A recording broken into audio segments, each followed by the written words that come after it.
Visit us on onestepenglish.com.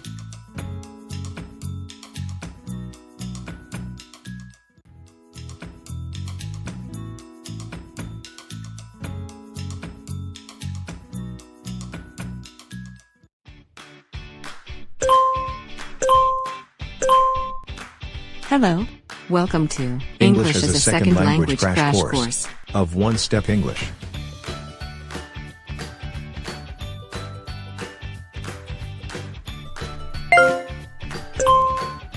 Young children who are faced with a second language situation sometimes begin by continuing to use the language that they know, even with people who do not understand their language.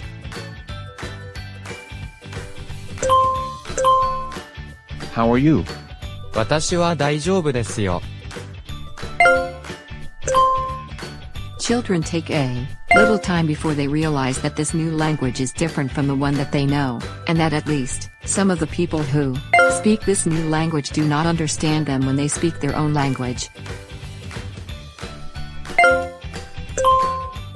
Young children must work through a series of revelations. Not everyone understands or speaks their language. The people who do not understand and speak their language, understand and speak a different language.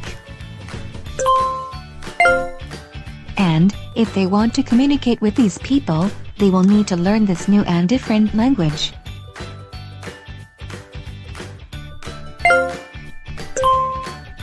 Telegraphic speech and formulaic speech. Telegraphic speech refers to the use of a few content words, as an entire utterance.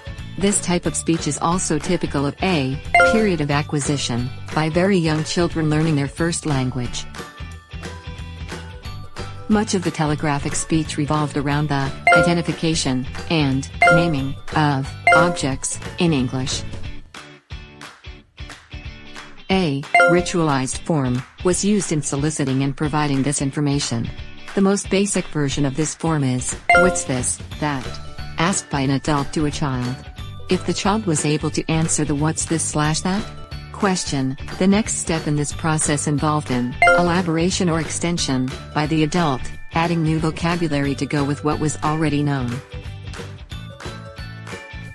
Using these strategies, the second language learning children began to develop a vocabulary of object names in English that they could use in their interactions with the English speakers around them. This strategy consists of young children using unanalyzed chunks, or formulaic phrases, in situations in which others have been observed to use them. These formulas often help children to get into play situations and get their ideas across with a minimum of language. Phrases as minimal as "uh-oh" and "okay" give the communicative partner information about how the play is going, information that would not be conveyed by silence.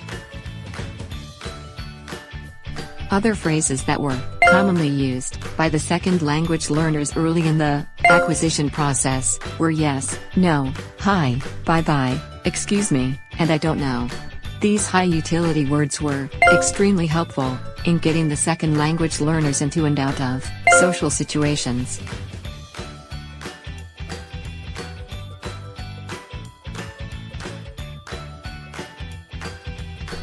It is important to realize that children learning a second language do not move discreetly from one period to the next.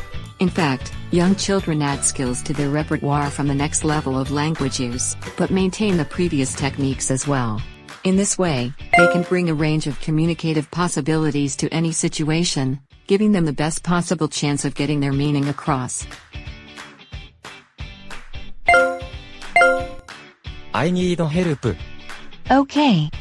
What do you need help with? 2 building a house. Going to build a house? Which one are you going to build? Which one? This one, here. Oh, wow. In this conversation, the student used a few basic phrases to get the teacher's attention, using contextual cues to get his message across.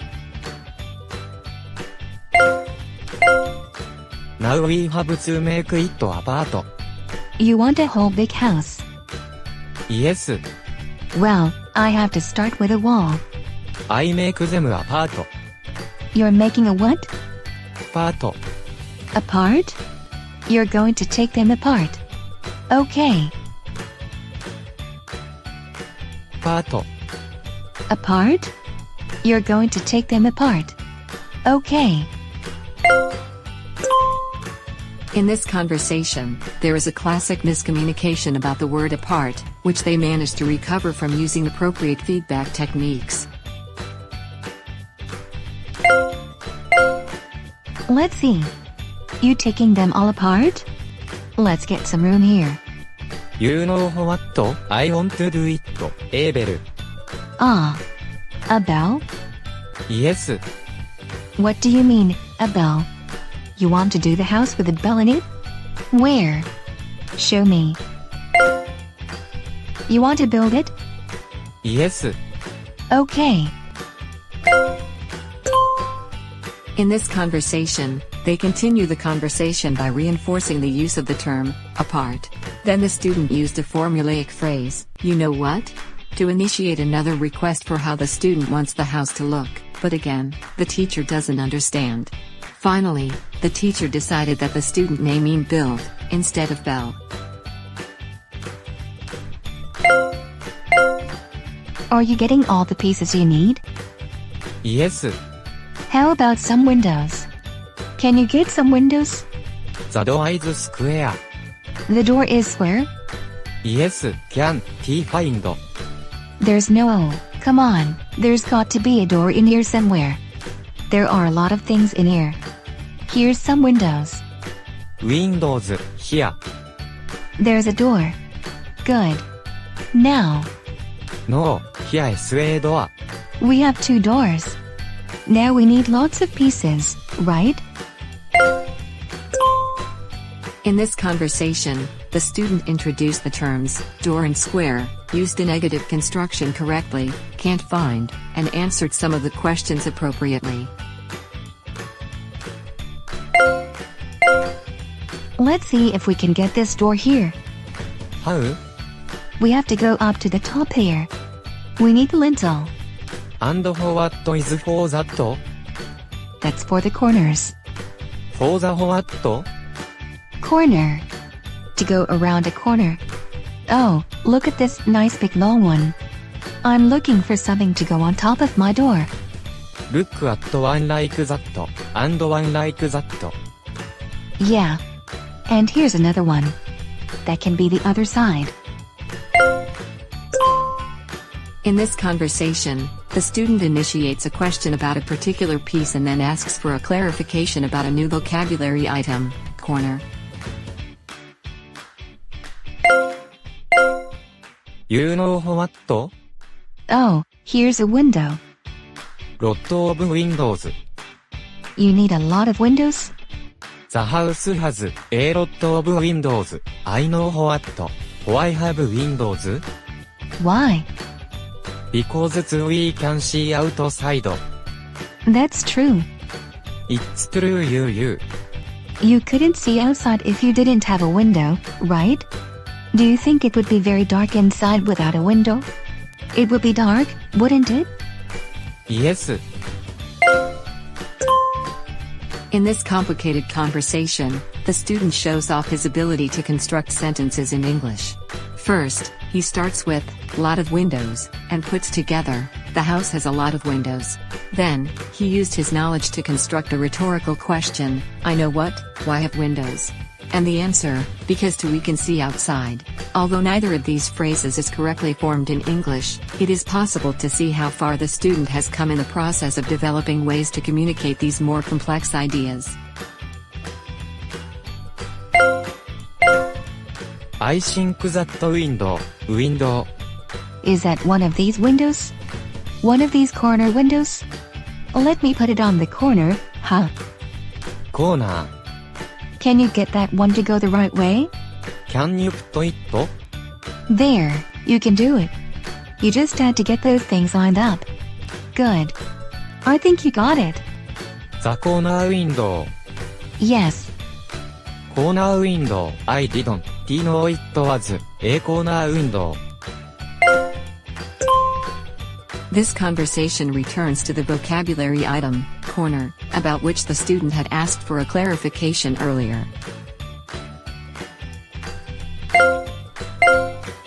And we have to do it like that. Really big? Yes, We'll have the world's biggest house? Huh. like, You mean with a roof? yes, Okay. That looks like it's going to be hard. yes, how we going to put it? I don't know. I think we going to do it with windows. Okay. We'll have a solar roof. This conversation demonstrates the full range of the student's communicative skills, from nonverbal use when demonstrating the need for a roof, to construction of complex sentence.